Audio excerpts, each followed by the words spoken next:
Bienvenue à toutes et à tous dans l'Actu Canon, votre émission hebdomadaire dans laquelle Arsenal Fans FR revient sur l'actualité de la semaine. That we have excellent players, that we want to improve our squad in this transfer window.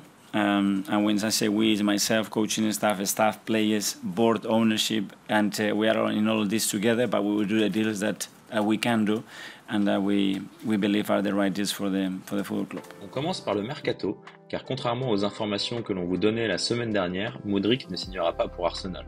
L'Ukrainien a en effet été récupéré par Chelsea à la dernière minute pour une somme avoisinant les 100 millions d'euros et un salaire 3 fois supérieur à celui que le club était prêt à lui offrir. Arsenal étant une institution de foot bien gérée et pas juste une machine à fric, le club s'est immédiatement tourné vers un autre dossier. Le club a en effet bouclé sa première recrue du mercato d'après David Ornstein. Leandro Trossard est un gunner. Le milieu offensif belge de 28 ans rejoint le club pour une indemnité de transfert estimée à 24 millions d'euros fixes et 6 millions d'euros de bonus. Il va signer un contrat de 4 ans avec une année d'option et pourrait être disponible dès notre match de ce week-end. On rappelle que Trossard, c'est 25 buts et 13 passes décisives en 116 matchs de Premier League pour Brighton, en plus de pouvoir jouer de partout dans une ligne offensive. Trossard nous permet ainsi d'apporter de la profondeur à notre attaque sans entamer notre butin de guerre. Arteta comme la direction privilégie en effet le mercato estival pour dépenser de grandes sommes, tout en reconnaissant le besoin de rajouter de la profondeur sur le banc dès cet hiver. Parmi les grands noms qui animeront ce mercato estival, The Athletic indique cette semaine que Declan Rice fait partie des priorités du club au milieu, alors que Moussa Diaby en fait partie sur les ailes. Deux transferts dont les indemnités tourneraient autour de 100 millions d'euros chacun. Petit changement de voix, aléa du mercato oblige pour deux informations de dernière minute. Arsenal aurait bouclé le transfert du défenseur central polonais Jakub Kiwior en provenance du Spezia Calcio pour un montant supérieur à 20 millions d'euros. Le club serait aussi en passe de recruter le latéral droit Ivan Fresneda, jouant au Real Valladolid.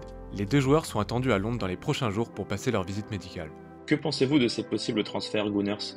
N'hésitez pas à nous le dire en commentaire. Côté résultats, et pas des moindres, Arsenal s'est imposé 2-0 face à nos petits rivaux du nord de Londres, grâce à des réalisations de Saka, bien aidé par Lloris, et Odegaard. Notre capitaine signant son 8e but toute compétition confondue de la saison, et semblant purement inarrêtable en ce moment.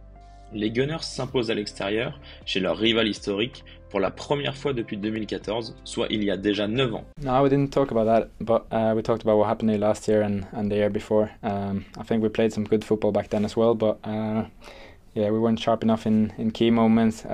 We lacked some discipline and we wanted to show a different side today, and I think that's what we did. On notera le superbe match collectif, mais aussi et surtout la performance dantesque de notre portier Aaron Ramsdale, qui a régalé avec 7 arrêts, des passes mirobolantes et qui, contrairement à Hugo Lloris, a même réussi l'exploit de capter des centres. Un titre d'homme du match largement mérité pour ce qui est probablement son meilleur match sous nos couleurs. Avec 5 points d'avance en tête du classement en ayant un match en retard sur le second, Arsenal continue son run de match invaincu avec 15 victoires, 2 matchs nuls et une seule défaite face à Manchester United. En parlant de United, notre prochaine réception concerne les hommes d'Erik ten Hag. Pointant à la 4e place, 8 points derrière nous, il est évident que Mikel Arteta et ses troupes souhaiteront corriger le tir vis-à-vis du match aller où Arsenal s'était injustement incliné 3-1 à Old Trafford. Pour vous, quelle sera la clé du match pour faire basculer la rencontre côté Gunners ? C'est tout pour les infos de cette semaine. N'hésitez pas à nous suivre sur nos plateformes pour vous tenir au courant de l'actualité du club en temps réel et on se retrouve dimanche sur notre chaîne Twitch pour débriefer, on l'espère, une superbe victoire face à Manchester United. Bonne fin de semaine, Gunners.